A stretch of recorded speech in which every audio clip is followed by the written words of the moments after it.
चलो अब आप आयोग जो बने वो तो कर दिए। अब देखो 9 नवंबर 2000 ईस्वी से लेके जब से उत्तराखंड राज्य का गठन हुआ तब से लेके और आज तक मतलब जो करंट हमारी गवर्नमेंट चल रही है, 5वीं निर्वाचित सरकार 2023 तक। अब दूसरा एक टॉपिक करना, इस पूरे टाइम पीरियड में जो 5 अलग अलग सरकारें राज्य के अंदर बनी, तो इन सरकारों की पॉलिसीज क्या थी। पॉलिसीज मतलब ये सरकारें कौन कौन सी नीतियां लॉन्च करें इस राज्य में। नीतियां या पॉलिसी का मतलब क्या होगा, जब किसी सरकार का गठन होगा 5 साल बाद, जैसे ही इलेक्शन होता है किसी भी राज्य में, मान लो हमारे राज्य में भी इलेक्शन हुआ, तो चुनाव के बाद कोई सरकार बन गई, तो जिस भी पार्टी की सरकार किसी राज्य के अंदर बनेगी, राज्य को आगे बढ़ाने के लिए उनकी अपनी कुछ पॉलिसीज होती है कि हम राज्य को आगे कैसे बढ़ाएं। आगे बढ़ाने का मतलब है किसी राज्य का आर्थिक विकास।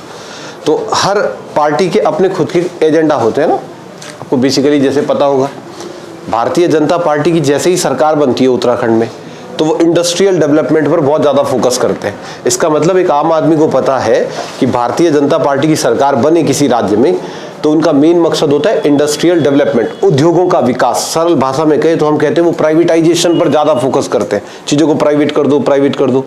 इसके उल्टे अगर कांग्रेस गवर्नमेंट बनी तो हमें पता होता है कि कांग्रेस की सरकार बनने का मतलब है सरकारी नौकरियों की तरफ या फिर राष्ट्रीयकरण की तरफ वो ज़्यादा फोकस करते हैं। तो हर पार्टी की अपनी खुद की एक पॉलिसी है, खुद का एक एजेंडा है। आम आदमी पार्टी वाले दिल्ली पर शासन करते हैं, तो उनका सिस्टम क्या चलता है दिल्ली में, फ्री कर दो, बिजली फ्री, ये फ्री, ये फ्री। बीजेपी वाले फ्री करते नहीं करते, कांग्रेस वाले फ्री करते नहीं।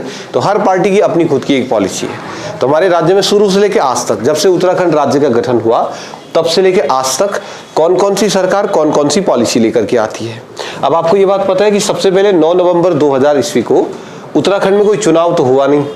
उत्तर प्रदेश के 30 विधायकों से हमने एक काम चलाऊ सरकार बना दी। काम चलाऊ सरकार को क्या नाम देते थे, अंतरिम सरकार। तो ये जो अंतरिम सरकार बनी, सबसे पहले जो उत्तराखंड में सरकार बनी 2000 ईस्वी से लेके और 2002 तक, ये जो सबसे पहली सरकार है, राज्य की पहली अंतरिम सरकार। तो सबसे पहले जब इस सरकार का गठन हुआ, तो सरकार के गठन के बाद, ठीक है, अब पिछले लेक्चरों में पढ़ चुके हो, मुख्यमंत्री बन गया, विधानसभा अध्यक्ष, राज्यपाल, सब है हमारे पास। अब इनको राज्य का शासन चलाना है, वो एक अलग बात है। दूसरी बात, जब इस अंतरिम सरकार का गठन होगा तो इनके सामने अब एक बड़ा चैलेंज ये था कि चलो इस राज्य को चलाने के लिए कुछ नीतियां बनाई जाए, कुछ पॉलिसीज बनाई जाए। कुछ भी पॉलिसीज हो सकती है जिनसे राज्य का आर्थिक विकास हो, इकोनॉमिक डेवलपमेंट हो। तो उत्तराखंड में जो अंतरिम सरकार है वो कौन कौन सी पॉलिसीज लेकर के आई, पहले मैं सिर्फ इसके नाम लिख रहा हूँ, ठीक है। अंतरिम सरकार, अंतरिम सरकार में मुख्यमंत्री कौन थे, नित्यानंद स्वामी थे। तो ज्यादातर पॉलिसीज नित्यानंद स्वामी ही लेकर के आए। भगत सिंह कोश्यारी की ज्यादा पॉलिसीज है नहीं, नित्यानंद स्वामी के द्वारा ही ज्यादा पॉलिसीज लॉन्च करी गई। अब उत्तराखंड क्योंकि एक ऐसा राज्य है जिसकी भौगोलिक स्थिति आप देखोगे तो 86% एरिया हमारा पहाड़ी है। पूरे राज्य में 86% हिस्सा पर्वतीय है। पर्वतीय हिस्सा होने का मतलब ये है कि उत्तराखंड राज्य के अंदर संसाधनों की कमी होगी, हमारे पास रिसोर्सेज क्या होंगे। और ये जो राज्य है, इसमें जो सरकार बनी अंतरिम सरकार, इनको पैसे कहाँ से मिलेंगे, इनका राजस्व कहाँ से आएगा, सरकारों को पैसा कहाँ से मिलता है। तो सबसे पहला चीज़ है टैक्स, यहीं से मिलेगा। जनता टैक्स पे करेगी, फिर ही गवर्नमेंट को पैसा मिलेगा। उत्तराखंड भौगोलिक स्थिति 86%, यानी 86% एरिया पहाड़ी है। पर्वतीय क्षेत्र में रहने वाले अधिकांश लोगों का मुख्य व्यवसाय कृषि है, किसान है वो लोग। तो किसान है तो टैक्स कहाँ से पे करेंगे। तो हमारे राज्य में टैक्स पेयर की संख्या बहुत ही कम, बहुत ही ना के बराबर। तो उत्तराखंड राज्य की जो सरकार है ना, उसको पैसा कहाँ से मिलेगा, टैक्सेशन लगभग भारतीय राज्यों में बहुत ना के बराबर। तो टैक्स से इसको पैसा मिल नहीं सकता। उत्तराखंड में यहाँ की राज्य सरकारें अगर कोई लैंड, कोई जमीन रेंट पर दे दे तो वहाँ से उनको थोड़ा रेवेन्यू मिल सकता है। पर ऐसी कितनी जमीनें हैं उत्तराखंड में जो गवर्नमेंट ने किसी प्राइवेट सेक्टर को या किसी इंडिविजुअल को रेंट पर दी है, वो भी ना के बराबर।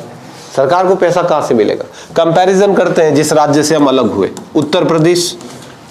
इस राज्य में लगभग आज 24 करोड़ लोग रहते हैं, हमारे राज्य में टोटल 1 करोड़ रहते हैं। कहने को है 1 करोड़, उसमें भी 50-60 लाख बाहर है ना। तो 1 करोड़ टोटल पॉपुलेशन, इनकी 24 करोड़ की पॉपुलेशन है। तो इनका टैक्स सोचो, हमसे 24 गुना ज्यादा टैक्स मिलता होगा।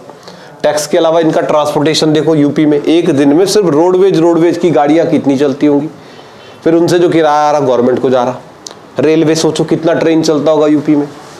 उत्तर प्रदेश के अंदर आप ज्योग्राफी में पढ़ चुके हो, बुंदेलखंड और बघेलखंड के पठार हैं, गए खुदाई करी, सोना चांदी जो मिला सब सरकार का। उत्तराखंड खुदाई को कुछ नहीं मिलना यहाँ। तो उत्तराखंड की सरकार जो है ना, उसको पैसा कहाँ से मिलेगा? तो राज्य सरकारें अपना रेवेन्यू कहाँ से जनरेट करेगी? इसके लिए अंतरिम सरकार के द्वारा कुछ पॉलिसीज हमारे राज्य के अंदर बनाई गई। जैसे ही सरकार बनी, पहली पॉलिसी जो उत्तराखंड में बनाई गई, पहली नीति जो बनाई गई, उसे नाम देते हैं खनन नीति। खनन बहुत कॉमन वर्ड है, आप समझते होंगे खनन का मतलब, अगर नहीं जानते तो समझना माइनिंग। खनन मतलब होता है, क्योंकि उत्तराखंड में देखो नदियां खूब है, पूरे भारत की सबसे ज्यादा नदियां उत्तराखंड में। तो जब हमारी पहली सरकार बनी थी, अंतरिम सरकार, तो उन्होंने सबसे पहली पॉलिसी बनाई खनन के लिए। खनन की पॉलिसी का मतलब है कि जहां पर आपकी नदियां हैं, तो नदियों के आसपास वाले क्षेत्र में जो भी चीजें हैं, मिट्टी, पत्थर, कंकड़, रेत, बजरी, रेता, जो कुछ भी है, सीमेंट, टिमेंट, संगमरमर, चूना पत्थर, सब कुछ, उस पर गवर्नमेंट का अधिकार होगा। और सबसे पहले सरकारें एक पॉलिसी लेकर के आती है, उसका नाम है खनन नीति। इस खनन नीति में गवर्नमेंट ने क्या कह दिया कि जहां पर भी नदियां हैं, उस नदी के आसपास के क्षेत्रों में 2 मीटर तक गवर्नमेंट खुदाई करेगी। 2 मीटर, ज्यादा नहीं। ऐसा नहीं कि आपको यहाँ पर रेत मिल रहा है और तुमने यहीं 1 किलोमीटर गड्ढा कर दिया, तो फिर नदी गायब हो जाएगी ना। तो खनन के लिए पॉलिसी बनानी पड़ेगी, जैसे किन किन नदियों पर खनन किया जाएगा। अब हर नदी पर नहीं कर सकते, गंगा जैसी बड़ी नदी को टच नहीं कर सकते। तो अगर आपको रेत निकालना है, सीमेंट निकालना है, बजरी निकालनी है, पत्थर निकालना है, तो ये कहां से निकलेगा, कैसा निकलेगा, कितना निकलेगा, कौन निकालेगा, जो निकालेगा उसका शेयरिंग कितना होगा, गवर्नमेंट को कितना शेयर जाएगा, ये सब जिस पॉलिसी के अंदर लॉन्च किया जाता है उसे कहते हैं खनन नीति। तो सबसे पहले हमारा राज्य का जब गठन हुआ, तो राज्य गठन के बाद अंतरिम सरकार की पहली पॉलिसी लिखना खनन नीति। 4 अप्रैल 2001 इस नीति की घोषणा करी गई। सबसे पहली पॉलिसी उत्तराखंड राज्य बनने के बाद सबसे पहले जिस नीति की घोषणा करी गई वो खनन नीति थी। खनन नीति, खनन मतलब माइनिंग, माइनिंग का मतलब कि आप रेत, बजरी, पत्थर वत्थर, ये सब कुछ जो होता है ना, तो इंडिविजुअल नहीं उठा सकते। आप और हम किसी नदी के किनारे जाकर रेता नहीं भर सकते डंपर में, हो गिरफ्तार हो जाओगे। खनन नीति है राज्य के अंदर। ऐसा नहीं कि गाड़ी शुरू करी, चलो जी, वो गांव की बात अलग है कि चोरी चुपके उठा लो आप साइड साइड से। पंचायतों में ऐसा चल सकता है ना, जैसे आपको रेत लेके आनी है, नदी के किनारे गए, चुपके से खच्चर में भरा रात को और चले ऊपर, वो अलग बात है कि चोरी चुपके आप कर रहे हो। ये जो भी राज्य के अंदर खनन संबंधी सामग्री होगी उस पर राज्य सरकार का अधिकार होगा।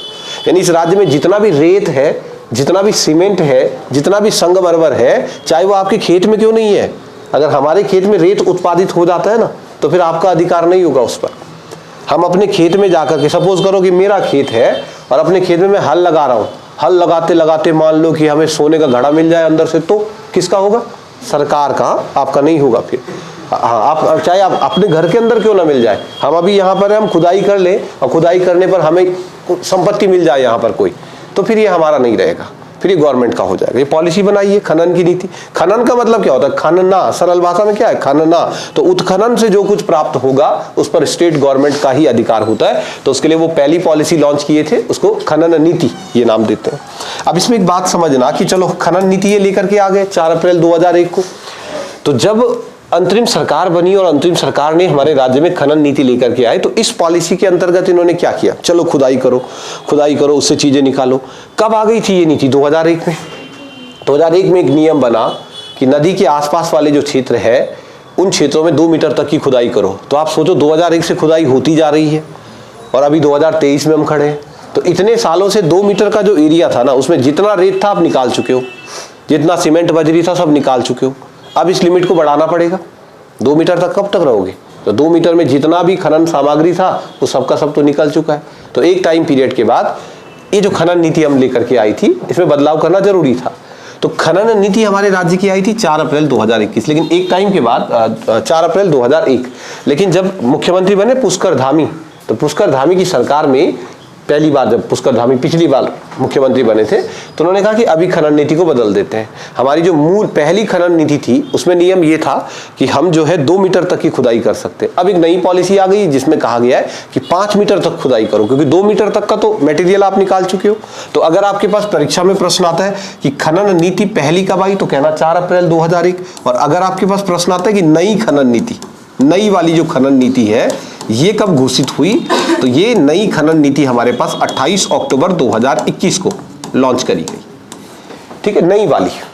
तो हमारे राज्य के अंदर अगर आप देखोगे तो 2 खनन नीतियां हैं। एक खनन नीति है जो कि 4 अप्रैल 2001 ईस्वी को लॉन्च की गई थी, ठीक है। और नई खनन नीति जो है वो 28 अक्टूबर 2021 को लॉन्च करी गई,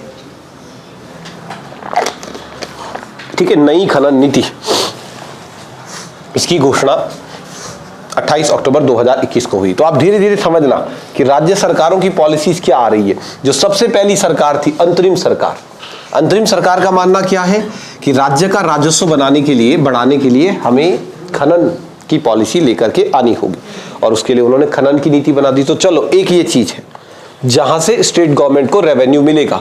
अब खनन से जो भी पैसा आएगा वो राज्य सरकारों को मिलेगा, राजस्व बढ़ेगा, कहानी ठीक हो जाएगी। और दूसरी चीज जहां से राज्य सरकारों को पैसा मिल सकता है, बताओ उत्तराखंड में हो आप, खनन के अलावा उत्तराखंड की जो सरकार है उसे पैसा और कहां से मिल सकता है? पर्यटन से। बहुत बढ़िया, पर्यटन। ले देखिए उत्तराखंड में पर्यटन ही तो एकमात्र ऐसी चीज है ना जिससे स्टेट को सबसे ज्यादा फायदा होता है। तो हमें राज्य गठन से पहले भी पता था और आज भी पता है कि उत्तराखंड एक पहाड़ी राज्य है, विशेष राज्य का दर्जा प्राप्त राज्य है, संसाधन बहुत ज़्यादा है नहीं, तो राज्य सरकारों के पास रेवेन्यू कम जाता है। हमारी राज्य की सरकारों के पास रेवेन्यू जनरेट करने का सबसे आसान और सबसे पुराना तरीका टूरिज्म ही है, पर्यटन। लोग यहाँ घूमने आए और वो यहाँ अपना पैसा इन्वेस्ट करें। जब लोग घूमने आएंगे तो उससे राज्य सरकार की जीडीपी इंक्रीज होगी, तो पर्यटन को बढ़ाना पड़ेगा। तो राज्य गठन के बाद दूसरी जो नीति लाई गई उसका नाम था पर्यटन नीति। लेकिन इसको ध्यान से पढ़ना क्योंकि हमारा राज्य एक पर्यटन प्रदेश है, इसलिए पर्यटन के प्रश्न किसी परीक्षा में ना आए ऐसा जनरली होता नहीं है। आप देते होंगे अगर एग्जाम या पुराने पेपर खंगालोगे तो हर दूसरे पेपर में पर्यटन से प्रश्न आएगा, क्योंकि पर्यटन हमारे राज्य का सबसे मुख्य व्यवसायों में से एक है। तो सबसे पहले पर्यटन नीति की घोषणा कब हुई? तो डेट याद रखनी है, 26 अप्रैल 2001। ये वो डेट है जब उत्तराखंड राज्य में पहली बार पर्यटन नीति की घोषणा करी गई। चलो इसको जरा थोड़ा ध्यान से समझना। पर्यटन नीति की घोषणा 26 अप्रैल 2001 को हुई। तो गवर्नमेंट ने एक पर्यटन नीति बनाई। क्या? अब इसको समझो कि 26 अप्रैल 2001 ईस्वी को जब उत्तराखंड राज्य में ये सरकार चल रही थी, अंतरिम सरकार, तो ये पहली पॉलिसी लेकर के आए खनन। इन्होंने कहा चलो खनन से पैसा कमाते हैं। दूसरी पॉलिसी लेकर के आए पर्यटन। जो पहली पर्यटन नीति आई, इस पहली पर्यटन नीति का उद्देश्य क्या रखा गया? अंतरिम सरकार के द्वारा उत्तराखंड में जो पहली पर्यटन नीति लॉन्च करी गई, इस पर्यटन नीति का उद्देश्य रखा गया कि उत्तराखंड को पर्यटन प्रदेश बनाना है। उत्तराखंड को पर्यटन प्रदेश बनाने की ये घोषणा करी गई कि इस नीति के तहत हम ये कोशिश करेंगे कि उत्तराखंड को पर्यटन प्रदेश बनाया जाए। पर्यटन प्रदेश बनाने का मतलब है कि जो भी टूरिस्ट लोग हैं वो ज़्यादा से ज़्यादा हमारे राज्य में आए। तो उसके लिए गवर्नमेंट ने पॉलिसी बनाई, कैसे मतलब हम उनको अट्रैक्ट करें। अब आप मेरी एक बात को सुनो कि 9 नवंबर 2000 से पहले जब तक उत्तराखंड राज्य नहीं बना था, उससे पहले भी यहाँ टूरिज्म होता था, लोग आते थे घूमने। लेकिन उससे पहले उत्तराखंड का जो पर्यटन था वो मुख्यतया था धार्मिक पर्यटन। यहाँ लोग आते थे, लेकिन उससे पहले बद्रीनाथ, केदारनाथ, गंगोत्री, यमुनोत्री, मतलब ज़्यादातर लोग यहाँ क्यों घूमने आ रहे हैं? तो धार्मिक यात्राओं के लिए, और एक पर्टिकुलर सीजन में यहाँ पर आते थे। अगर हम सिर्फ मंदिरों के भरोसे बैठे रहे तो 6 महीना तो ठीक है, लेकिन 6 महीना ठप होगा। तो बाकी के 6 महीने में कुछ एक्टिविटीज़ हमको करनी पड़ेगी। राज्य के अंदर कुछ और चीज़ें ऐसी विकसित करनी पड़ेगी कि जो लोग धार्मिक यात्राओं से संबंधित नहीं है, जिनको नहीं जाना है मंदिर, वो भी यहाँ पर आए। तो उसके लिए राज्य के अंदर अलग अलग स्थानों पर अलग अलग कुछ नई चीजें हमको विकसित करनी पड़ेगी ना, कुछ भी नई चीज। क्या उत्तराखंड में लोग सिर्फ 4 धामों की यात्रा करने आते हैं? नहीं, और किस चीज के लिए आते होंगे? कोई ऐसी चीजें बताओ जिसके लिए लोगों को उत्तराखंड आना पड़ता है। भाई कहीं का भी हो, पर आना उसको उत्तराखंड ही है। कोई सी चीज बताओ। ऋषिकेश क्यों आते हैं? ऋषिकेश राफ्टिंग के लिए आते हैं, है ना। 9 नवंबर 2000 से पहले ऋषिकेश में राफ्टिंग नहीं हो रहा था। तो अब आपको कुछ ऐसे नए इनिशिएटिव लेने पड़ेंगे कि राज्य के किसी एक स्थान को राफ्टिंग के लिए फेमस कर दो। इतना फेमस कर दो कि भारतवर्ष में केरला का भी आदमी होगा, राफ्टिंग करने आना तो ऋषिकेश ही आएगा। आप राफ्टिंग कहीं भी कर सकते हो ना, हिमाचल प्रदेश में भी तो राफ्टिंग हो सकता है, सतलज जैसी बड़ी नदियां है। लेकिन ये राज्य सरकार की पॉलिसी, ये है पर्यटन नीति। इस नीति के तहत राज्य के अलग अलग स्थानों को इस तरीके से विकसित कर दो। जैसे ये छोटी ने कहा कि ऋषिकेश में, भाई राफ्टिंग मतलब ऋषिकेश, क्लियर है ना सबके माइंड में? हर आदमी कभी भी राफ्टिंग करने आएगा तो ऋषिकेश जरूर आएगा। तो वो आएगा, हमें नहीं मतलब उसके आने से, वो जेब में नोट भी लाएगा, वो है मेन बात। तो राफ्टिंग वालों को पैसा देगा तो राज्य सरकार की जीडीपी जो है वो इंक्रीज होगी। तो पहली पर्यटन नीति में ये फोकस किया गया कि हमारे राज्य का जो पर्यटन है वो सिर्फ धार्मिक पर्यटन तक फिक्स ना रहे, उत्तराखंड राज्य में पर्यटन की और गतिविधियों को बढ़ावा दिया जाए। तो क्या किया इन्होंने? एक तो पर्यटन नीति बना दी 26 अप्रैल 2001 ईस्वी को, और इसके अलावा इसी साल 2001 ईस्वी में उत्तराखंड में एक नई संस्था बनाई गई जिसका नाम था पर्यटन विकास परिषद, टूरिज्म डेवलपमेंट काउंसिल। पर्यटन विकास परिषद का गठन कब हुआ? तो आपका आंसर होगा 2001 में। एक तरफ पर्यटन नीति की घोषणा कर दी, और पर्यटन नीति की घोषणा करने के तुरंत बाद दूसरा काम क्या कर दिया? तो पर्यटन विकास परिषद का गठन कर दिया 2001 ईस्वी के अंदर। साल 2001 में जैसे ही उत्तराखंड में पर्यटन नीति ये लेकर के आए, पर्यटन नीति की घोषणा करते ही पर्यटन विकास परिषद का गठन कर दिया गया। Tourism development council TDC Uttarakhand में पर्यटन की सबसे बड़ी नोडल एजेंसी है। टूरिज्म के मामले में सारे नियम कानून कौन बनाता है? टीडीसी बनाती। कि ऋषिकेश राफ्टिंग के लिए फेमस होगा, उसको फेमस किया जाएगा, कौन डिसाइड करेगा? टीडीसी। टूरिज्म के मामले में जब बात पर्यटन की होती है तो जो हमारी सरकारें हैं वो डायरेक्ट बात इनसे करती है, पर्यटन विकास परिषद से, कि यार हम औली को ना स्कीइंग के लिए फेमस करना चाहते हैं, तो ये लोग बैठते हैं साथ में। तो पर्यटन विकास परिषद कब गठित किया गया? साल 2001 में गठित किया गया। अब 2001 में जैसे ही पर्यटन विकास परिषद का गठन हुआ तो इसके बाद उत्तराखंड में कुछ और पर्यटन के अलग अलग आयामों पर फोकस किया गया। वहां से कहानी चली और साल 2018 ईस्वी तक उत्तराखंड में धीरे धीरे करके पर्यटन बढ़ा, 2001 से लेके 2018। उसमें सारी चीजें इंक्लूडेड थी। उसके अंतर्गत एक तो वही पर्यटन जो मंदिर वंदिर वाला है वो तो लोग आते ही आते हैं। उसके अलावा जैसे आपने कहा राफ्टिंग वगैरह, इसके नए नए केंद्र, औली को विकसित कर दिया, चोपता बुग्याल को ट्रैक ऑफ द ईयर बना दिया, कभी आपने खतलिंग ग्लेशियर को ट्रैक ऑफ द ईयर बना दिया, ताकि ज्यादा से ज्यादा पर्यटक इस राज्य में आए। देखो, टूरिस्ट आएंगे तो ही राज्य की इकोनॉमी चल पाएगी, टूरिस्ट नहीं आएगा तो उत्तराखंड के अंदर राज्य की इकोनॉमी थोड़ा सा खतरे में तो चली जाती है। तो 2001 में पर्यटन विकास परिषद बना और 2004 में चार धाम विकास परिषद बना। चार धाम विकास परिषद, इनका डेवलपमेंट करना बहुत ज्यादा जरूरी है ना। चार धाम विकास परिषद, इसका गठन किया गया 2004 ईस्वी के अंदर। चार धाम विकास परिषद का गठन किया गया। 2001 में पर्यटन विकास परिषद बना और 2004 में चार धाम विकास परिषद। अब देखो, यहाँ पर आप एक बात को जरा समझना, ये जो चार धाम विकास परिषद है ना, इसका काम है उत्तराखंड के चारों धामों का विकास करना। विकास करने का मतलब यहाँ ये नहीं है कि नई बिल्डिंग बनाना। विकास करने का मतलब है कि इनका नाम फैलाना, है ना। इंडिया में शायद ही कोई व्यक्ति होगा जो केदारनाथ का नाम नहीं जानता होगा। केदारनाथ से कहीं ज्यादा महत्ता वाला मंदिर पशुपतिनाथ है नेपाल में, लेकिन साल में कितने ही लोग हैं जो वहां की यात्रा करते हैं या करना चाहते हैं। हाँ, मतलब ठीक है, वो बहुत बड़ा मंदिर है, ठीक है, कहानी खत्म। लेकिन केदारनाथ तो लोगों का ड्रीम है ना। आज के समय हजारों की संख्या में लोग केदारनाथ जा रहे हैं। जाने का कारण सबका ये थोड़ी होगा ना, देवता। हर कोई देवता, कोई रील बनाने के चक्कर में पहुंच रखा हो, सिर्फ एक रील, तो क्यों आया? एक रील बनानी, खत्म। तो एक बना, दो बना, भाई तू एक बार आ जा। अगर तू आएगा तो साथ में पैसा लेके आएगा, पैसा इन्वेस्ट करेगा, राज्य की जीडीपी बढ़ेगी। तो ये धामों का विकास किसने किया है? इसने किया है। तो चार धामों का विकास करने के लिए चार धाम विकास परिषद बना है और पूरे राज्य का पर्यटन बढ़ाने के लिए पर्यटन विकास परिषद का गठन किया गया। धीरे धीरे पर्यटन आगे बढ़ा। साल 2018 तक वही पुराना टूरिज्म चल रहा था, पुरानी पॉलिसी चल रही थी। 2018 में सरकार को लगा कि अभी तो जमाना बदल गया है, अब वो जो पुराने तरीके हैं पर्यटन के, उन्हें हमको बदलना पड़ेगा। आज का जो नया युवा है वो टूरिज्म की उस पॉलिसी से अट्रैक्ट नहीं होगा जो आप 2001 में बनाए हुए थे। 2001 की पर्यटन नीति में आप पर्यटन के क्षेत्र में प्रोत्साहन देते हैं, मंदिरों को, धार्मिकता को, वगैरह वगैरह वगैरह। लेकिन आज का जो नया यूथ है वो आपके राज्य की तरफ कैसे आकर्षित होगा? तो कहा कि इस पर्यटन नीति को खत्म करो, इसे बंद कर दो। और 2018 में ले आए नई पर्यटन नीति। नई पर्यटन नीति। खनन नीति कब आई थी बताओ? खनन नीति 4 अप्रैल 2001 और नई खनन नीति 2021। नई तो लानी पड़ेगी ना एक टाइम की बात, हमेशा थोड़ी एक ही पॉलिसी चलेगी, तो नई तो लेके आनी पड़ेगी। ऐसे ही पर्यटन की जो नीति हम 2001 में लेकर के आए थे उसको एक टाइम के बाद बदलना पड़ेगा। 2018 में जो है पर्यटन की वो नीति बदल दी गई। अच्छा, 2018 में जो नई पर्यटन नीति लेकर के आए वो क्यों लाए? पहले इसको समझो आप कि नई पर्यटन नीति क्यों लाए। क्योंकि 2001 ईस्वी के बाद उत्तराखंड राज्य में जो टूरिज्म का सेक्टर है बहुत तेजी से बढ़ा, बूम आ गया, खूब उत्तराखंड में पर्यटन बढ़ रहा है। और जब उत्तराखंड में पर्यटन बढ़ा तो उससे लोकल्स को तो बहुत फायदा हुआ, जो लोग भी ऐसे स्थानों पर रहते होंगे जो टूरिज्म के लिए फेमस है, चमोली, रुद्रप्रयाग, उत्तरकाशी, जहां पर टूरिज्म फेमस है, तो जो लोग उन स्थानों पर रहते थे उनको तो बहुत फायदा हो रहा था, लेकिन गवर्नमेंट को फायदा नहीं हो रहा था।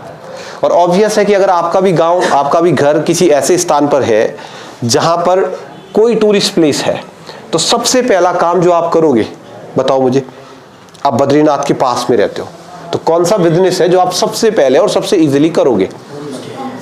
होम स्टे, होटल ना, मोटा मोटा कहते हैं होटल, खाने का हो या सोने का हो, होटल सबसे आसान चीज है।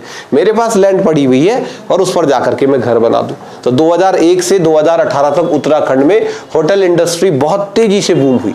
फटाफट से लोगों ने, किसी ने ढाबा खोल दिया, रेस्टोरेंट खोल दिया, होटल खोल दिया। अब ये जो ढाबा, रेस्टोरेंट, होटल वगैरह उत्तराखंड राज्य के अंदर खोले गए, इन सभी चीजों में सरकार की जो पॉलिसी थी 2001 वाली, उस पॉलिसी में गवर्नमेंट क्या करती थी कि भैया आप क्या काम करते हो, तो अगर कोई होटल का काम करता है तो मान लो कि उस पर 10% टैक्स लगा दिया कि आप सिर्फ 10% हमें दोगे। लेकिन इतने सालों में गवर्नमेंट ने देखा कि भैया होटल इंडस्ट्री तो करोड़ों रुपए कमा रही है उत्तराखंड में और हम इनसे टैक्स कितना ले रहे हैं, सिर्फ 10%। तो नई पर्यटन नीति में एक नया काम कर दिया, इन्होंने कहा आज के बाद जो पर्यटन है ना, पर्यटन, इसे पर्यटन नहीं समझा जाएगा, पर्यटन को भी एक उद्योग माना जाएगा, यानी इसे भी एक इंडस्ट्री मानेंगे। इससे होगा क्या, पहले सुनो, अगर आप पर्यटन को उद्योग बना दोगे तो फिर पर्यटन से संबंधित चीजों पर भी वही टैक्स स्लैब अप्लाई होगा जो किस पर लगता है, उद्योग पर लगता है। अब जैसे इंडस्ट्री पे 30% टैक्स लग रहा है, तब होटल्स पर भी क्या लगेगा, 30%, और सरकार का रेवेन्यू बढ़ जाएगा। तो आपने कई बार प्रश्न पढ़ा होगा कि पर्यटन को उद्योग का दर्जा कब दिया जाता है, तो नई पर्यटन नीति में। तो नीचे से एक पॉइंट जोड़ना, 2018 में ही पर्यटन को उद्योग का दर्जा दिया गया। 2018 में पर्यटन को उद्योग का दर्जा दिया गया, पर्यटन को उद्योग का दर्जा दिया गया। 2018 ईस्वी के अंदर नई पर्यटन नीति लेकर के आए, और उत्तराखंड की जो नई पर्यटन नीति थी, इसका सबसे बड़ा बात कि इन्होंने होटल इंडस्ट्री को इंडस्ट्री की श्रेणी में डाल दिया, पर्यटन को उद्योग की श्रेणी में डाल दिया गया। लेकिन उद्योग तो हमेशा चलता है, और हाँ, जैसे ये बद्रीनाथ केदारनाथ तो 6 महीने चलता है। नहीं तो अब वही तो समझना है आपको भी, देखो धीरे धीरे करके वही तो बदलना था ना हमको। ये देखो, ये पर्यटन नीति हम क्यों लेकर के आए कि 6 महीने वाला टूरिज्म ना चले, बाकी समय पर भी चले। जैसे आज अभी ठंड का मौसम है, अभी लोग बद्रीनाथ नहीं आ रहे हैं, तो इस समय उत्तराखंड का कोई ऐसा स्थान है जहां पर लोग खूब यात्रा कर रहे हो, आ रहे हो? मतलब इस साल छोड़ दो, ये साल तो एल नीनो चल रहा है, पर बाकी सालों में इस समय लोग कहाँ यात्रा करते? जैसे मान लो कि बद्रीनाथ, केदारनाथ तो इस समय लोग नहीं जाते, तो उत्तराखंड में कोई ऐसी जगह है जहाँ लोग टूरिज्म इस समय चलता है? मसूरी, अभी तक मसूरी पैक हो जाता, वो भी आज शाम को बर्फ पड़ गई ना, जो हो गया ना पैक आज शाम को। और हाँ, नैनीताल पैक हो जाएगा। ऋषिकेश इस समय अपने पीक पर होता है टूरिज्म के। इस समय जितने भी यूरोपियन है ना, वो सारे के सारे ऋषिकेश में पैक हो रहे हैं। गर्मी में नहीं, ऋषिकेश गर्म स्थान है, तो लोग गर्मी में, हम इंडियंस लोग चले जाते हैं, यूरोप वाले आ गए, टीटीसी, योगा सेंटर, ये सब पूरा पैक हो रखा है। तो ये है पर्यटन नीति ना। आप सिर्फ उसको याद मत रखो कि बद्रीनाथ, केदारनाथ, अब पॉलिसी इसलिए लेके आ रहे हो कि वहां तो पहले से ही जाते हैं। कोई आदमी बद्रीनाथ की तरफ हम थोड़ी खींच रहे हैं, वो तो फिर उनकी आस्था है, वो तो राज्य गठन से पहले आ ही रहे हैं। हम पॉलिसी इसलिए बना रहे हैं कि हमारे राज्य में 12 के 12 महीने जो है वो टूरिज्म चल सके। तो इसलिए जब नई पर्यटन नीति आई तो कहा कि पर्यटन जो है वो क्या होगा, उद्योग होगा। इसका मतलब इस पर वही टैक्स स्लैब आएगा जो किस पर लगता है, उद्योग पर। लेकिन नई पर्यटन नीति जो हम लेकर के आए थे ना, वो बस 5 साल की वैलिडिटी के लिए थी, 5 सालों के लिए। तो यानी 18 में पर्यटन नीति आई, 18, 19, 20, 21, 22, तो 22 में 5 साल हो गए। तो 22 में 5 साल होने के बाद अब एक और नई पर्यटन नीति लानी पड़ेगी, क्योंकि 2018 की पर्यटन नीति कितने सालों के लिए वैध थी, 5 सालों की। 5 साल हो गए 2022 में, और अब आई है इस साल वाली पर्यटन नीति। ये लो, ये करंट का क्वेश्चन है, पर्यटन नीति 2023। ये है आज की पर्यटन नीति, क्योंकि वो सेकंड पर्यटन नीति भी खत्म हो गई। तो आज तक उत्तराखंड में कुल कितनी पर्यटन नीतियां आई है, तो 3 आई है। पहली 2001 में, दूसरी 2018 में, और तीसरी जो करंट वाली पर्यटन नीति है ये 2023 में विकसित करी गई। इसको आपको थोड़ा ध्यान से समझना है, क्योंकि ये करंट का मामला है। अभी जो पर्यटन नीति आई है 2023 में राज्य सरकार के द्वारा जो पर्यटन नीति घोषित करी गई, इस पर्यटन नीति में पुराना टूरिज्म तो चलेगा ही चलेगा। अब सरकार ने 2023 में क्या सोचा है कि देखो अब हमारे जो चारों के चारों धाम है वो इतने विकसित हो चुके हैं कि उनके लिए हमें एक्स्ट्रा एफर्ट नहीं लगाना पड़ेगा। बद्रीनाथ, केदारनाथ, गंगोत्री, यमुनोत्री, जागेश्वर, हनोल, ये सभी के सभी क्षेत्र इतने विकसित हो चुके हैं कि अब हमें इनके ऊपर ज्यादा फोकस नहीं करना है। इसके अलावा बाकी टूरिज्म के सेक्टर ढूंढते हैं और चीजें, जहां नैनीताल ऑलरेडी फेमस है, मसूरी ऑलरेडी फेमस है, इन स्थानों पर हरिद्वार ऑलरेडी फेमस है ना, पहले से ही लोगों को पता है। कुछ नई चीजें ढूंढते हैं जिसके लिए लोग इस राज्य के अंदर आए। क्या हो सकती है वो नई चीजें? तो एक वीडियो देखा था मैंने, तुमने भी तो देखा जरूर होगा, वायरल था खूब वीडियो। एक लड़का, ऐसा होता है पता नहीं, मुझे नहीं पता क्या बोलते हैं उसे, पैरासूट टाइप पे जाता है, डरने है, क्या बोलते हैं, हाँ जो एक जाते भाई 200 रुपये ले मेरे को नीचे उतार, देखा तुमने वो वीडियो? एक हाँ, एक लड़का ऊपर जाके डरने लग जाता है। हाँ, जैसे पैराग्लाइडिंग कि उत्तराखंड में कुछ स्थानों को ऐसे विकसित करो जहां पैराग्लाइडिंग हो, और ऐसे कर दो जैसे राफ्टिंग के लिए ऋषिकेश फेमस है ना, ऐसे ही पैराग्लाइडिंग के लिए लोग उत्तराखंड आ जाए। या वो ऋषिकेश में वो धक्का मार देते ऊपर से ना, रस्से से बांध के जा भाई नीचे। तो आज का जो मॉडर्न यूथ है, आज वाला जो यूथ है, उसे ये चीजें चाहिए, मुझे ऊपर से धक्का मार दे या फिर उसमें चले जा या स्कीइंग कर दे, ये सब चीजें। इसको बढ़ाओ, ये तो बढ़ा हुआ है पर्यटन, इसमें तो हो ही रहा है। और जिस टाइम पे आपका सीजन होता है, गर्मी वर्मी का सीजन, उस समय तो 4 धाम में हमारी व्यवस्थाएं भी पूरी नहीं हो पाती है। तो मतलब पीक पे हम पहुंच चुके हैं इधर। अब कुछ नई चीजों को विकसित किया जाए, ऐसे स्थान जिन स्थानों पर अभी तक टूरिज्म नहीं होता है। जैसे मान लो जहां से मैं आता हूं, हमारे यहाँ कोई टूरिज्म नहीं, क्यों आएगा कोई? मतलब जहां मैं रहने वाला हूं, जहां का, वहां कोई क्यों आएगा? ना मंदिर, ना कुछ कुछ नहीं है, कुछ भी नहीं। तब गवर्नमेंट ने एक नई पॉलिसी चला दी, मेरे घर के ठीक नीचे झील है, टिहरी का झील, तब सरकार की नई पॉलिसी, उन्होंने बोटिंग कर दी, वहां आ जाओ, अब आने लग गए उधर। तो ऐसे स्थान जहां आज तक टूरिज्म नहीं होता था, उन स्थानों तक टूरिज्म पहुंचाने के लिए ये एक नई पर्यटन नीति आई है। इसको पर्यटन नीति 2023 कहते हैं। अब इसमें एक पॉइंट है जो परीक्षा के लिए आपको याद रखना है। क्या किया है इस पर्यटन नीति में? तो सबसे पहले 2023 की पर्यटन नीति में उत्तराखंड राज्य के जो शहर है, जितना भी उत्तराखंड है ना पूरा का पूरा, उसे 3 श्रेणियों में बांटा गया है। श्रेणी ए, श्रेणी बी, पहले समझो फिर लिखना इसको। हाँ, पहले आप समझो। नई पर्यटन नीति में सरकार का उद्देश्य क्या है? ऐसे स्थानों पर पर्यटन का विकास करना जो स्थान अभी तक पर्यटन से अनछुए हैं, जहां अभी टूरिज्म नहीं होता है, ऐसे स्थानों को पर्यटन से जोड़ना। इसके लिए उत्तराखंड के अंदर 3 अलग अलग श्रेणियां बनाई गई है, ए, बी और सी। अब आप समझना ये ए, बी और सी का मतलब क्या है। ये जो 3 श्रेणियां बनाई गई है, इनमें राज्य के अलग अलग स्थानों को ऐड किया गया है। जैसे चक्रौता एक फेमस हिल स्टेशन है, वो इन तीनों में से किसी एक श्रेणी में डाल दिया। धनौल्टी फेमस हिल स्टेशन है, उसको किसी श्रेणी में डाल दिया। या फिर ऐसा कोई स्थान हमारे राज्य का जो अनछुआ है, जहां बहुत ज्यादा लोग नहीं जाते, बहुत पहाड़ों में, मान लेते हैं कि चंपावत का कोई स्थान, बहुत ज्यादा लोग वहां पर नहीं जाते, उसको एक श्रेणी में डाल दिया। अब गवर्नमेंट क्या कह रही है कि श्रेणी ए, श्रेणी बी और श्रेणी सी में जिन स्थानों को रखा गया है, इन स्थानों में आने वाले इन पर्टिकुलर प्लेसेस पर हम पर्यटन का विकास करेंगे। यानी आप इन स्थानों पर यदि पर्यटन का विकास करते हो, कोई भी ऐसा चीज खोलते हो, जैसे आपने कहा पैराग्लाइडिंग वगैरह वगैरह वगैरह, तो गवर्नमेंट आपको वहां पर हेल्प करेगी। कैसे आप समझोगे? तो सबसे पहले पर्यटन नीति 2023 में 3 श्रेणियां बनाओ, फिर इसको समझना ध्यान से। श्रेणी ए, श्रेणी बी और श्रेणी सी। श्रेणी ए, श्रेणी बी, श्रेणी सी, 3 श्रेणियां। 2023 की जो पर्यटन नीति है, इस पर्यटन नीति में उत्तराखंड को कितनी श्रेणियों में बांटा गया? 3। अब सुनो, देखो, श्रेणी ए में जो स्थान है, हरिद्वार, पूरा हरिद्वार श्रेणी ए में है, देहरादून, उधम सिंह नगर और नैनीताल। प्रश्न आते हैं परीक्षा में ना, ये प्रश्न आपको बीच से पूछ लेंगे। पर्यटन नीति 2023 के अनुसार निम्न में से कौन कौन से स्थान बी श्रेणी में है, सी श्रेणी में? तो ए श्रेणी में पहली जो कैटेगरी बनाई है ए, इसमें रखा गया है हरिद्वार, देहरादून, उधम सिंह नगर, नैनीताल प्लस रानीखेत। पूरा अल्मोड़ा नहीं, अल्मोड़ा का सिर्फ कौन सा स्थान? रानीखेत। श्रेणी ए में हरिद्वार, देहरादून, उधम सिंह नगर, नैनीताल और रानीखेत को रखा गया है। अब आप समझना जरा इसको, क्या है इनकी नई पॉलिसी। हरिद्वार, देहरादून, उधम सिंह नगर, नैनीताल और रानीखेत। श्रेणी ए में 1, 2, 3, 4, 5, टोटल 5 जगह आ गई। तो ये जो श्रेणी ए के स्थान है, इन श्रेणी ए के स्थानों पर यदि कोई व्यक्ति पर्यटन का विकास करता है, यदि कोई व्यक्ति टूरिज्म डेवलपमेंट करता है, तो उसे राज्य सरकार की तरफ से 25% सब्सिडी दी जाएगी।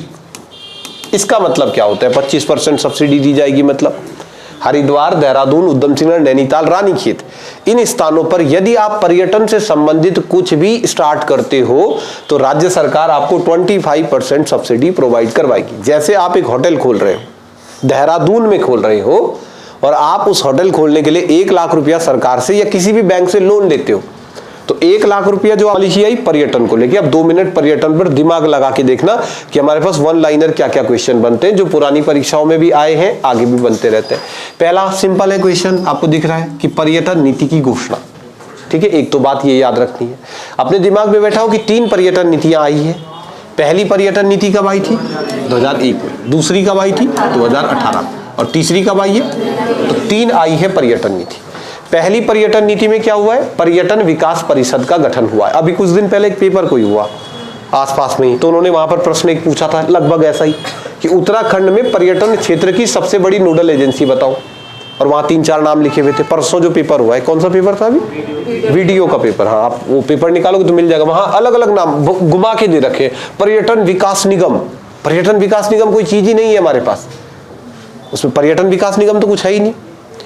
पर्यटन विकास परिषद, पर्यटन विकास संगठन, ऐसे अलग अलग नाम दे देगा। तो ये निगम विगम कुछ है ही नहीं, पर्यटन का एक ही संस्था है, पर्यटन विकास परिषद। और वो कब बना था? 2001। और 4 धामों का विकास करने के लिए उत्तराखंड में 4 धाम विकास परिषद 2004 में बनाया गया। उसके बाद 2018 की पर्यटन नीति की बड़ी बात कि भाई इस पर्यटन नीति में उत्तराखंड राज्य में पर्यटन को उद्योग का दर्जा दिया गया। ये वाला ज्यादा टेंशन वाला है नहीं, घबराना नहीं इसमें बस 3 श्रेणियां बना रखी है, ए, बी और सी। कैसे प्रश्न बन जाता है इसके अंदर कि 2023, ये करंट वाली बात हो गई, 2023 की नई पर्यटन नीति में निम्न में से किस शहर को बी श्रेणी में शामिल किया गया है? तो ज्यादा कठिन नहीं है। देखो, ए श्रेणी हरिद्वार, देहरादून, उधम सिंह नगर, नैनीताल, यानी मैदान पूरा आ गया ए में। एक पहाड़ का एक ही हिस्सा रानीखेत। तो एक दिमाग में रखो कि रानीखेत से प्रश्न बनने की संभावना बन सकती है। जैसे वो क्वेश्चन बना सकते हैं आपके पास कि निम्न में से उत्तराखंड के किस स्थान को नई पर्यटन नीति में ए श्रेणी में शामिल किया गया, क्योंकि ए श्रेणी में पहाड़ का एक ही जगह है ना, रानीखेत। एक बन सकता है। बी श्रेणी, ए और बी याद रखनी है, बाकी सबका आंसर तो सी है। बी में देखो टिहरी की 2 जगह है, धनोल्टी और नरेंद्र नगर। ऑलरेडी आप अपने दिमाग में सोचना कि टिहरी की कौन कौन सी जगह पर्यटन के लिए फेमस है, भाई धनोल्टी और नरेंद्र नगर। फिर बी श्रेणी में पौड़ी की कौन सी जगह जो फेमस है ऑलरेडी, लैंसडाउन, कोटद्वार, यमकेश्वर, यहीं जाते हैं लोग घूमने के लिए पौड़ी में। इसके अलावा बागेश्वर में लोग कहाँ घूमने जाते हैं? भाई कौसानी, कौसानी मतलब गरुड़, तो गरुड़ जो है बागेश्वर का वो बी श्रेणी में है। देहरादून का पहाड़ी क्षेत्र देखो, चक्रौता देहरादून में लेकिन पहाड़ में है, ट्यूनी पहाड़ मतलब लगभग पहाड़, कालसी मध्य क्षेत्र में स्थित है, तो ये बी श्रेणी में। जो सब बच गए उन सब का आंसर क्या होगा? तो अंतरिम सरकार सबसे पहले राज्य में लेकर के आई खनन नीति, उसके बाद राज्य सरकार जो पहली सरकार थी वो लेकर के आई पर्यटन। और ये 2 चीजें हैं जिससे राज्य को पैसा मिलता है। कोई भी राज्य होता, मैं भी मुख्यमंत्री होता तो मैं ऐसे ही कुछ काम करता ना। और क्या नीति बनाऊं बताओ मैं? उत्तराखंड में मैं रेलवे की नीति तो बना नहीं सकता, क्योंकि उत्तराखंड में रेलवे का विकास कितना है? कुछ भी नहीं। उससे क्या फायदा होगा गवर्नमेंट को? तो रेलवे की थोड़ी नीति बनाएंगे ना, जिनसे इस राज्य को पैसा मिले।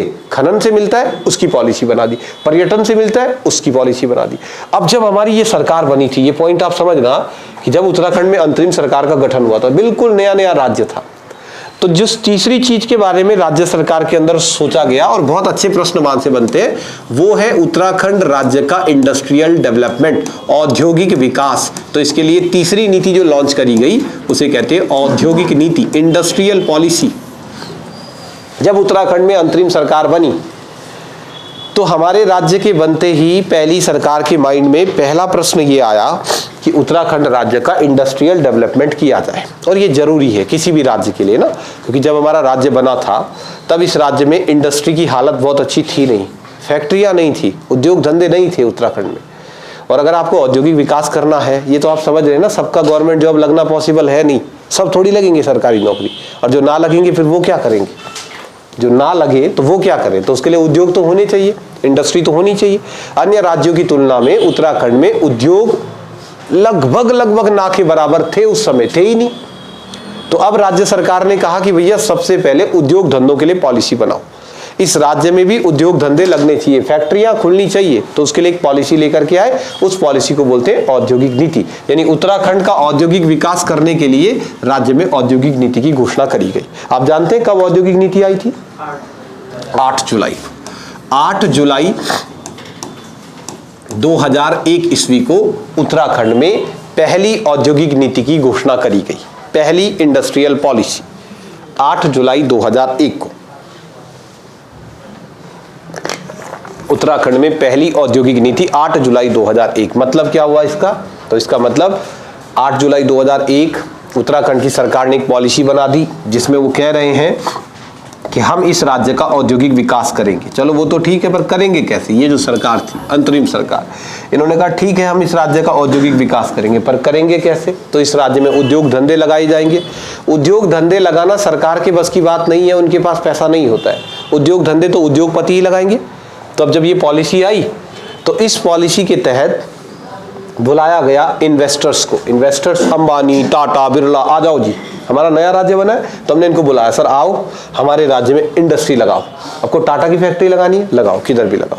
टेंशन है कोई फैक्ट्री लगाने में, तो मालिक के सामने टेंशन क्या होगा? यार जमीन का है तो सरकार मैं दे रहा ना, जमीन मैं दे रहा, कितने में? फ्री में, ले यहाँ से लेकर ये जमीन फ्री में। राज्य सरकार ने ये जमीन आपको दान कर दी, 1 करोड़ में दे दी जमीन, लो रखो, लगाओ इस पर प्लांट। क्यों दे रहे हैं 1 करोड़ में जमीन दान? ताकि आप यहाँ फैक्ट्री खोलोगे तो इससे हमारे ही राज्य के युवाओं को रोजगार मिलेगा कल के दिन। तो उसके लिए पॉलिसी लाई गई औद्योगिक नीति। लेकिन जो पहली औद्योगिक नीति थी, वो पहली औद्योगिक नीति जब 2001 में आई तो उस समय हमारे राज्य में कौन सी सरकार चल रही थी? अंतरिम सरकार किस पार्टी की थी? बीजेपी। तो बीजेपी वालों की सरकार थी, वो औद्योगिक नीति ले आई।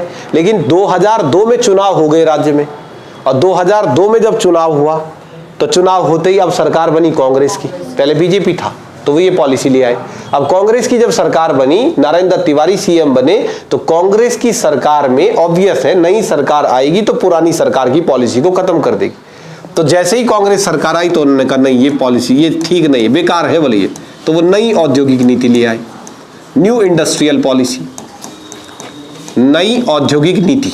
और नई औद्योगिक नीति की घोषणा हुई 2003 में, तो वो एक नई इंडस्ट्रियल पॉलिसी ला गए। दोनों में ज्यादा अंतर नहीं था, दोनों ही नीतियों का मुख्य उद्देश्य उत्तराखंड राज्य का विकास करना था, औद्योगिक विकास, इंडस्ट्रीज को उत्तराखंड की तरफ आकर्षित करना, उद्योगपतियों को ये भरोसा दिलाना कि आओ इधर। तो नई औद्योगिक नीति की घोषणा साल 2003 में हुई, और औद्योगिक नीति वैसे कब आ गई थी? 2001 में। अब इन्हीं दोनों औद्योगिक नीतियों के तहत उत्तराखंड राज्य का भैया विकास हुआ है। विकास मतलब यहाँ जितने भी प्लांट आप देखते हो आज के दिन, हरिद्वार में पूरा सिडकुल एरिया, आपका पंतनगर में सिडकुल एरिया, या आपका देहरादून में आईटी पार्क वगैरह वगैरह वगैरह, ये सब कुछ जो है इन्हीं इंडस्ट्रियल पॉलिसी के तहत स्टार्ट हुआ है। इसमें सरकार नियम बनाएगी कि यदि कोई उद्योगपति उत्तराखंड में अपनी फैक्ट्री लगाना चाहता है तो क्या है राज्य सरकार के उसके लिए ऑफर। जैसे अंबानी जी अगर अपना प्लांट उत्तराखंड में लगाना चाहे किसी भी चीज का, तो उसके लिए राज्य सरकार क्या क्या हेल्प करेगी, जमीन कितनी देगी, जमीनों पर कितनी सब्सिडी मिलेगी, उनको कितना लोन देंगे, हमें प्रोत्साहित कर रहे हैं ना कि आओ भैया आप यहाँ आओ, क्योंकि उससे हमारे राज्य का औद्योगिक विकास होगा। तो ठीक है, चला, उसके तहत राज्य का विकास भी हुआ। लेकिन इसमें एक नेगेटिव पॉइंट भी आ गया कि 2001 से लेकर और 2007 तक उत्तराखंड में जो औद्योगिक विकास हुआ, वो औद्योगिक विकास तो मैदानी क्षेत्रों का ही हो रहा था। जो कंपनियां हैं, फैक्ट्रियां हैं, कहाँ लग रही है? देहरादून में, इसके अलावा पंतनगर में, हरिद्वार में, सितारगंज में, मैदानी क्षेत्रों में। और वास्तविक मायने में अगर देखें तो उत्तराखंड में जो औद्योगिक विकास शुरुआती दौर में हुआ वो हो रहा था मैदानी क्षेत्र का, तो उससे उत्तराखंड का विकास तो नहीं हो पाया। आपके गांव के कितने लोग हैं जो देहरादून में किसी फैक्ट्री में काम करते हैं या हरिद्वार में किसी फैक्ट्री में काम कर रहे हैं? और स्किल्ड लेबर कितनी होगी? तुम्हारी एज ग्रुप के कितने लोग होंगे जो देहरादून में किसी कंपनी में काम कर रहे होंगे? और अगर वो कर भी रहे होंगे तो हो सकता है कि मजबूरी में कर रहे हो। उनका टारगेट देहरादून तो नहीं हो सकता ना। उनका मेन टारगेट है कि भाई जब घर से निकल ही गया तो देहरादून क्या है, फिर दिल्ली जाओ, गुड़गांव जाओ। पूरा गुड़गांव में इतना बड़ा इंडस्ट्रियल एरिया है। क्यों? क्योंकि उत्तराखंड के अंदर जितने भी औद्योगिक कंपनियां हमने स्थापित करी, उन औद्योगिक कंपनियों में अगर आपके गांव का और पहाड़ का कोई आदमी इन कंपनियों में जॉब करता है तो सैलरी क्या मिलता है उसको? 10,000 रुपया, 8,000 रुपया बस। अगर आप गांव से आ भी गए देहरादून में और आप IT पार्क में जॉब कर रहे हैं, सेलाकुई में जॉब कर रहे हैं, तो आपको सैलरी मिल रहा है 10,000 रुपया तनख्वाह। चलो ठीक है, 10,000 में देहरादून वाले 5,000 कमरे का किराया ले लेते हैं। दिक्कत ये है यहाँ 10 तो मिले मुझे, अब 5 गए मकान मालिक का, अब बचे 5, 2-3 खा चपट, कुछ नहीं मतलब ना। 5,000 कमरे का किराया दिया, 2-3 हज़ार खाने पीने का, 1,000-2,000 अपना खर्चा। पता चला 10 तारीख घर फोन कर रहा है, मम्मी पैसा भिजवा, तो क्या फायदा। और यहाँ की जगह कोई आदमी गुड़गांव चले जाए तो सैलरी स्केल डबल हो जाएगा, दुगना। तो अब आप ये सोचो कि वो कंपनी जो देहरादून में खुली है, अगर वो कंपनी देहरादून की जगह आपके ही गांव में खुल जाती, तो अपने ही गांव में होती वो कंपनी, तो क्या हमारे राज्य के युवा वहां पर जॉब करते? फिर कर लेते ना, फिर क्या दिक्कत था। वो 5,000 रुपए जो रेंट का है, खाने पीने का जो पैसा है, वो तो सेव हो जाता। तो पहाड़ों में उद्योग थे ही नहीं, पर्वतीय क्षेत्रों में तो उद्योग स्थापित हो ही नहीं रहे थे। तो 2008 ईस्वी में हमारे राज्य के मुख्यमंत्री बने भुवन चंद्र खंडूड़ी। तो भुवन चंद्र खंडूड़ी ने कहा कि औद्योगिक विकास राज्य का तब होगा जब पर्वतीय क्षेत्रों में उद्योगों का विकास होगा। पहाड़ों में प्लांट लगा रहे हो, नई फैक्ट्री खुल रही है, शहरों में मत लगाओ। शहरों में औद्योगिक विकास होने से आप समझो, अगर देहरादून में कोई फैक्ट्री खुलती है ना, तो उत्तराखंड के पर्वतीय क्षेत्र का विकास थोड़ा सा कम होता है। क्योंकि एक प्रश्न का उत्तर बताओ कि गांवों में गरीबी ज्यादा है कि शहरों में गरीबी ज्यादा है? कहां ज्यादा गरीबी होती है, गांव में या शहरों में? गांव में। तुम्हारे गांव में भिखारी रहते हैं? कैसी बात करें, तुम्हारे गांव भिखारी नहीं रहते? रहते हैं आपके गांव में भिखारी, तो फिर गरीबी कैसे होगी? शहरों में रहते हैं, लाइन लग रही, तो लाइन भाई है ना। गरीबी का प्रतिशत ज्यादा कहाँ होगा? क्योंकि जनसंख्या ज्यादा शहरों में है, इसलिए गरीबी का प्रतिशत शहरों में ज्यादा होती है। ग्रामीण गरीबी, गांव में गरीब कौन है? कोई भी नहीं है। हर किसी व्यक्ति के पास रोटी, कपड़ा और मकान तो है ना। हाँ, पैसा थोड़ा कम होगा पर संसाधन तो है। तो पर्वतीय क्षेत्रों में गरीबी का प्रतिशत कम है, मैदानी क्षेत्रों में गरीबी का प्रतिशत ज्यादा है। हमारे गांव में जैसे मिस्त्री बुलाओगे तो 5, 6, 7, 8 लोग हैं जो मिस्त्री का काम करते हैं। तो भैया क्लियर कट है, अगर आपने उनको बुला दिया ना, भाई कुछ भी काम करना है, तो क्लियर बात है उनकी, भाई जी 500 रुपये लूंगा मैं बस। उनकी दिहाड़ी है प्रतिदिन की 500 रुपया, 600 रुपया। देहरादून में अगर आपको काम करवाना है किसी लेबर से, तो आपको कुछ नहीं करना है, कभी टाइम लगे। अगर आप नए नए आए हो देहरादून, तो सुबह सुबह परेड ग्राउंड में जाना, सुबह सुबह या रिस्पना पुल में ऐसे ही चले गए ना, तुम नॉर्मली चले गए, अपनी गाड़ी लेके जाना, गाड़ी स्टॉप करके किनारे खड़े हो जाना, ऐसे आते ना तुम्हारी तरफ, भाई काम बोलो, काम बोलो, बताओ काम बोलो। तो आप किसी भी काम के लिए उनको लेकर के आ जाओ, भाई मेरे घर में ये काम करना है, वहीं पे बात करो उनसे, कितनी दिहाड़ी लेगा? तो एक कहता है 500, दूसरा चिल्लाता 300, 250, लास्ट अगर आप अच्छी बार्गेनिंग कर गए ना, तो वो इस शर्त पे भी चल लेंगे तुम्हारे घर में कि खाना खिला दो ना, चल सिर्फ खाना। तो गरीबी का प्रतिशत इतना ज्यादा है, हर आदमी को काम चाहिए। तो जब मैदानी क्षेत्रों में इंडस्ट्री का विकास होगा तो यहाँ गरीबी का प्रतिशत है ज्यादा, इसलिए कम रेट पर काम करने वाले लेबर इजीली मिल जाएंगे। तो कम रेट पर अगर लेबर मिल रहा है तो हाई सैलरी क्यों प्रोवाइड की जाए? तो जो पर्वतीय क्षेत्र का व्यक्ति है वो जब मैदानी क्षेत्र में आएगा, उसको तो ज्यादा पैसा चाहिए ना। एक आदमी है गरीब व्यक्ति, यही देहरादून का, यही है उसका घर, तो भैया वो 3,000 रुपए में भी काम कर लेगा। और एक व्यक्ति जो उत्तरकाशी से आया है इधर, वो 3 में नहीं काम करेगा ना। इसलिए जब हमारे राज्य में भुवन चंद्र खंडूड़ी मुख्यमंत्री बने तो उन्होंने कहा पहाड़ों का विकास करो, पहले पहाड़ों में औद्योगिक विकास करो। तो 2008 ईस्वी के अंदर अब एक नई पॉलिसी लाई गई। देखो पहली क्या है, ये है पहली औद्योगिक नीति और ये है नई औद्योगिक नीति। अब 2008 ईस्वी के अंदर जो एक नई इंडस्ट्रियल पॉलिसी हमारे राज्य में विकसित हुई, उसको नाम देते हैं एकीकृत, इंटीग्रेटेड, एकीकृत पर्वतीय इकाई औद्योगिक नीति। सरल भाषा में आप इसको याद रखना, पर्वतीय औद्योगिक नीति है ये। 2008 ईस्वी के अंदर उत्तराखंड राज्य के अंदर एकीकृत पर्वतीय इकाई औद्योगिक नीति, एकीकृत पर्वतीय इकाई औद्योगिक नीति, एक नई इंडस्ट्रियल पॉलिसी लाई गई, जिस इंडस्ट्रियल पॉलिसी का उद्देश्य क्या था? कहां का विकास करना? पर्वत। आप सरल भाषा में इसको पर्वतीय औद्योगिक नीति कह सकते हो। सरकार ने कहा कि जो इंडस्ट्रीज है वो मैदानों में नहीं लगाएंगे, हम पहाड़ों में लगाएंगे। तो उसके लिए एकीकृत पर्वतीय इकाई औद्योगिक नीति की घोषणा करी गई। कब? तो आंसर होगा 2008 में। और फिर से समझना, कंफ्यूजन मत करना। अभी आपने 3 श्रेणियां बनाई थी, ए, बी और सी। वो श्रेणियां किसकी थी?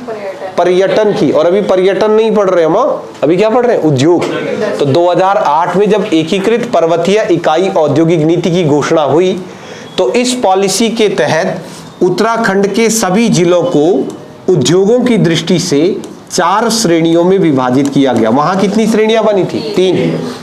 पर्यटन की 3 श्रेणियां 2023 की पर्यटन नीति, और इंडस्ट्रियल डेवलपमेंट की 4 श्रेणियां 2008 की पॉलिसी। 2008 में उद्योगों को ध्यान में रखते हुए उत्तराखंड के पर्वतीय क्षेत्रों को 4 श्रेणियों में विभाजित किया गया। 4 अलग अलग पार्ट बनाए गए। सबसे पहले श्रेणी ए।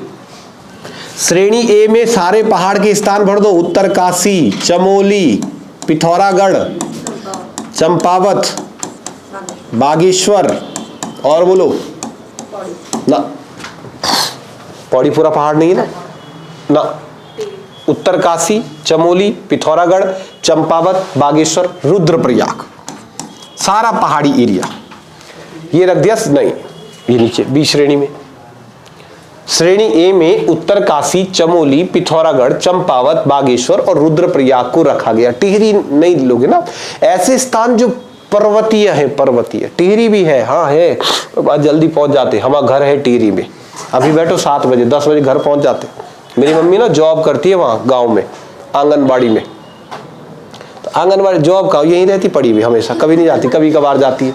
परसों उनके गांव में अचानक से मैडम का फोन आ गया सुबह सुबह, आप कहाँ हो? अब मेरी मम्मी ने कहा कहाँ हो? क्या स्कूल में है? सुबह सुबह बोली 5 बजे स्कूल में हूँ बल में। तो उन्होंने कहा आज हम आपके यहाँ आएंगे चेकिंग करने के लिए। कॉन्फिडेंस भयंकर होता भाई गाँव में, खतरनाक कॉन्फिडेंस। मेरी मम्मी ने कहा आ जाओ। मेरी मम्मी को लोग टेस्ट कर रहे हैं ऐसे ही। तो मेरी मम्मी ने कहा हाँ आ जाओ, कोई दिक्कत नहीं, पहुंच जाओ।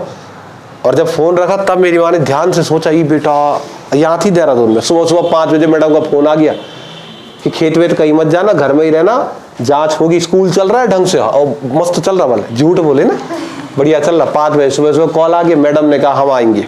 10 बजे ऑफिस खुलता है। तो मेरी मम्मी ने फटाफट गणित लगाई, यार 10 बजे ऑफिस खुलेगा, मैडम अगर ऑफिस से चलना स्टार्ट करती है 10:30 बजे तक घर पहुंच जाएगी। तो इतना टाइम क्या करें, मतलब क्या करें? मैंने ये सजेशन दिया, माँ एक काम कर, फोन करके ये बोल दे कि काम पड़ गया, मैं देहरादून आ गई, कुछ भी बोल दे। मेरी मम्मी ने कहा ना, खतरों के खिलाड़ी, चलो चलो घर। रिश्वनापुल गए, फटाफट रिश्वनापुल में गाड़ी में बैठे, टकाटक मैडम आई। 10 बजे 9:30 मेरी माँ घर पहुंच रही थी। तो बताओ टिहरी को रखे ए में? टिहरी ए में आएगा बताओ? यहीं पर टिहरी, इसमें रखेंगे ऐसी जगह, ऐसी जगह। ये जो बाहर फीस लेता तुमसे, ये यहाँ का है, चमोली का। अगर इसको घर जाना है तो सुबह सुबह चले जाता, जो 11 बज गई अगर बाचा तो आज जाना ही नहीं था, क्योंकि पहुंच ही नहीं पाएगा। यहाँ का है जी चमोली। कोई तुम में पिथौरागढ़ का हो, आपको घर जाना हो तो कल जाना है तो आज ही निकल जाते रात को। ए है, ए श्रेणी ना, बिल्कुल दुर्गम क्षेत्र। पिथौरागढ़ का आदमी आज सुबह जाएगा, नहीं पहुंच पाएगा आज पिथौरागढ़, पॉसिबल ही नहीं है, हल्द्वानी तक ही जा पाएगा। तो वो रात निकलते हैं, रात, ताकि सुबह में हल्द्वानी पहुंचो और तब अपने घर पहुंचो। तो ये वाले स्थान देखो, ये दुर्गम स्थान है। पौड़ी क्यों नहीं रखा? यहीं पे तो पौड़ी, इधर पौड़ी मतलब तुम ऋषिकेश चले गए, गंगा नदी के फाल खाओ, उधर पौड़ी आ तो क्या पौड़ी। तो पौड़ी, टिहरी, अल्मोड़ा, ये नहीं, ये स्थान जो बिल्कुल पहाड़ी क्षेत्र है उसको श्रेणी ए में रखा गया। आप सुनो, 2008 में सरकार ने कहा कि पहाड़ों में उद्योग लगाओ। सबसे पहले श्रेणी ए बनाई गई, और जो श्रेणी ए थी उसमें क्या कहा सरकार ने कि अगर आप इन स्थानों पर उद्योग लगाते हो, कोई भी व्यक्ति उत्तराखंड का हो, बाहर का हो, कहीं का भी व्यक्ति, अगर आप इन स्थानों पर फैक्ट्री खोलते हो, उद्योग लगाते हो, तो सरकार आपको 40% सब्सिडी देगी। 40% सब्सिडी, आपको 40% सब्सिडी दी जाएगी। यानी अगर आप 1000 करोड़ की फैक्ट्री खोलोगे तो 400 करोड़ माफ, 400 करोड़ सरकार दे रही है आपको, है ना। 40% सब्सिडी, समझ रहे हो आप, बहुत ज्यादा पैसा है। 40% सब्सिडी का मतलब है कि फैक्ट्री में भैया अगर आपने 1000 करोड़ का कोई उद्यम स्टार्ट किया तो 400 करोड़ रुपए माफ कर रही है सरकार पूरा, ताकि खोले कोई यहां पर, है ना। तो सबसे पहले श्रेणी ए बनाई गई और श्रेणी ए में इन स्थानों को रखा गया। लेकिन एक बात आप पहले ही समझ लो, कहीं तुम बड़े बड़े सपने देखने लग गए, इससे पहले ही समझ लो ये इंडस्ट्रियल पॉलिसी फ्लॉप हो गई, फ्लॉप। सरकार के ये कहने के बाद भी कि 40% सब्सिडी मिलेगी, कोई भी नहीं चढ़ा उधर पहाड़। वहां उद्योग खोल के फायदा है कि नुकसान? जहां जाना ही इतना कठिन होगा और आपकी फैक्ट्री है वहां पर, तो आप सोचो कि आपने एक फैक्ट्री खोली और फैक्ट्री है तुम्हारी चमोली में। अब चमोली में अगर आप कुछ भी उत्पादन कर रहे हो, कुछ भी बना रहे हो, बिस्किट नमकीन कुछ भी फैक्ट्री आपने खोल दी, तो चमोली में उसकी डिमांड कितनी है? डिमांड कुछ भी नहीं ना, वहां मांग है उसकी? नहीं। मांग कहाँ है? देहरादून। तो कोई पागल होगा ना जो सामान चमोली में बना रहा और तो गाड़ी से ला रहा उसको देहरादून, तो उसका कितना लग जाएगा ट्रांसपोर्टेशन कॉस्ट ना, उसका देखो खर्चा कितना हो जाएगा, देहरादून आने का ही खर्चा बहुत ज्यादा हो जाएगा। तो ऑब्वियस अगर आप चमोली में कोई बिस्किट का पैकेट बनाओगे और आपका 4 रुपए में वो बिस्कुट बन के तैयार हुआ, तो देहरादून आते आते वो 10 रुपए में बन जाएगा। और जिसकी फैक्ट्री देहरादून में ही होगी वो 4 ही रुपए में बेच रहा है या 5 रुपए में बेच रहा है, तो आपका उद्योग बर्बाद हो जाएगा ना। कौन होगा ऐसा आदमी जो 40% सब्सिडी के चक्कर में पहाड़ों में उद्योग स्थापित करेगा? इसे लोग कहां से मिलेंगे? फ्लॉप हुई पॉलिसी, कोई नहीं चढ़ा पहाड़। हालांकि सरकार ने पॉलिसी बनाई थी। अगर गवर्नमेंट 100% सब्सिडी भी देगी तो भी नहीं हो पाएगा काम ना। अगर सरकार ये कहे कि 1000 करोड़ रुपया लगाओ और 1000 के 1000 करोड़ मैं दे रहा, तुम काम शुरू करो, गए वो 1000 भी गए तो पूरा बर्बाद हो जाएगा। इसलिए श्रेणी ए जो है वो बिल्कुल पहाड़ी क्षेत्र रखा गया। तो पुरानी परीक्षाएं अगर आप देखोगे तो पुरानी परीक्षाओं का प्रश्न है ये, इसमें सबसे खतरनाक क्वेश्चन लगभग 3 से 4 बार जो रिपीट हुआ बार बार, वो एक ही क्वेश्चन था। हमेशा वो एक ही प्रश्न पूछते रहे कि 2008 की पर्वतीय औद्योगिक नीति के तहत उत्तरकाशी को किस श्रेणी में रखा गया। गत वाली बात है, उत्तरकाशी बन गया कोई प्रश्न, कई परीक्षाओं में लगातार रिपीट हुआ कि 2008 की पर्वतीय नीति के तहत उत्तरकाशी को किस श्रेणी में रखा गया। तो उत्तरकाशी किस में आया? तो पूरा पहाड़ी क्षेत्र ए। कितना % सब्सिडी मिलेगा? अब आओ बी पे, जो तुम कह रहे थे टिहरी बी श्रेणी में। श्रेणी बी के अंदर टिहरी, पौड़ी, टिहरी और पौड़ी, देहरादून तथा नैनीताल का पर्वतीय क्षेत्र, देहरादून तथा नैनीताल का पर्वतीय क्षेत्र, टिहरी, पौड़ी और देहरादून। जैसे देहरादून का पर्वतीय क्षेत्र है जौनसार भाबर, बस वही ऐसे ही नैनीताल का जो पर्वतीय क्षेत्र है उसको बी श्रेणी में रखा गया। और बी श्रेणी में सब्सिडी मिली 35%, 35% सब्सिडी। अगर बी श्रेणी के स्थानों पर कोई व्यक्ति औद्योगिक विकास करता है, उद्योग धंधे स्थापित करता है, तो उसको 35% सब्सिडी दी जाएगी। अब चलो सी श्रेणी पर, नैनीताल और देहरादून का मध्य क्षेत्र, नैनीताल और देहरादून का जो मिडिल एरिया है, जैसे कालसी हो गया, जैसे विकास नगर हो गया, मिडिल एरिया, न मैदान न पहाड़, ठीक है। देहरादून और नैनीताल का मध्य क्षेत्र सी श्रेणी में रखा गया। इनको 30% सब्सिडी प्रदान करी गई, 30% सब्सिडी दी गई, ठीक है। 30% सब्सिडी देहरादून और नैनीताल का मध्य क्षेत्र। डी बाकी बच के जितने भी, डी श्रेणी में कौन कौन आया? हरिद्वार, देहरादून, उधम सिंह नगर और नैनीताल का मैदानी क्षेत्र। तो सारा का सारा मैदानी क्षेत्र डी श्रेणी में रखा गया और इनको सिर्फ 25% की सब्सिडी प्रदान करी गई, 25% की सब्सिडी इन लोगों को दी गई, ठीक है। 25% की सब्सिडी इन्हें प्रदान करी गई। तो क्या हमारे पास बात बनी कि भाई अंतरिम जो सरकार थी, फटाफट से एक बार देखो, अंतरिम सरकार पहली पॉलिसी किसकी लेकर के आई? खनन के बाद, पर्यटन के बाद औद्योगिक। प्रश्न आए अगर आपके पास परीक्षा में कि खनन नीति की घोषणा कब हुई, क्या बोलोगे? 4 अप्रैल 2001। नई खनन नीति बोलो, है ना, 2021। पर्यटन नीति की घोषणा कब हुई? 26 अप्रैल 2001। दूसरी पर्यटन नीति, तीसरी कब आई? 2023 की पर्यटन नीति के ए, बी और सी श्रेणी के शहरों को आपको रिकॉल करना है घर में जाके। औद्योगिक नीति की घोषणा सबसे पहली 8 जुलाई 2001। नई कब आई थी? और पर्वतों के लिए कब आई? 2008 में औद्योगिक नीति। इन 3 नीतियों के साथ अंतरिम सरकार ने उत्तराखंड राज्य की शासन व्यवस्था शुरू करी, इन 3 नीतियों के साथ। और इन 3 नीतियों से यह क्लियर हो गया था कि उत्तराखंड सरकार खनन, पर्यटन और उद्योग, इन 3 चीजों पर फोकस करेगी। 2002 में जब अंतरिम सरकार का शासनकाल खत्म हुआ तो फिर पहली निर्वाचित सरकार आई, वहां से इन नीतियों में बदलाव हुआ। क्या बदलाव हुआ कल वाले लेक्चर में करते हैं।